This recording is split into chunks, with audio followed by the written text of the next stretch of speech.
እንኳን በደህና መጣሽ። እንኳን ደህና ቆየሽኝ። በጣም ነው የምታምሪው። አለባበስሽ በጣም ነው የሚያምረው። የልብስሽ ኮስት ብትነግሪኝ? የልብሴ ኮስት ኢን ሚሊየንስ ነው። ያው ሁሌ ግልጽ ነው ነገር 3 ሚሊዮን ብር። ምንድነሽ ግን ኢቫን የምትባይ ሴትዮ? ምን አንቺ ምንድነሽ? ቆይ እኔ በጣም ምንድነው ያረግሽው ልብስ?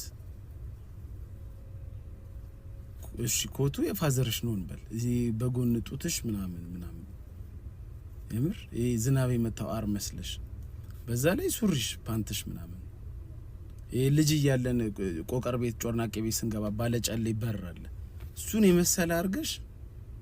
አረ ያንቺ ስግለ ጉድ ነው። አረ ከምትሰሪው ከምትሸጪው መጋረጃ ላይ ቆርጠሽ ሰፍተሽው ነው። ማን ይሰራልሽ? እንትን ውስጥ እንዴት ገባሽ? ቆይ ራይድ ውስጥ ወይ ትራንስፖርት ውስጥ እንዴት ነው የምትሄጂው? ግማቱንስ እንዴት ቻሉት? እንደዛ ክፍት ሆኖ ብብትሽ በዚህ በኩል ከታች ሙሙሽ ክፍት። አይ በስማ ምን ጉድ ነሽ? ሼር ኮፒ ሊንክ አርጋችሁ አርሱላት። እንደዚህ አይነት ሰው ጋብዙ። ዘንድሮማ ልብሱ ይለያል። አብዛኛው የጌ ነው የሚመስለው። አንዱ ቀይ አርጎ ቀዩ አውፍን መስሎ ይመጣል። አንደኛው እዚህ ጋር እምብርቱ የሚያሳይ ከዛም በኋላ የሴት ቦርሳ አርጎ ይመጣል። አላማችሁ ምን እንደሆነ እኔ እንጃ። አለባበሳችሁ በስማ ኮራሪማ ነው የሚመስሉት። ሼር ኮፒ ሊንክ አርጉላችሁ።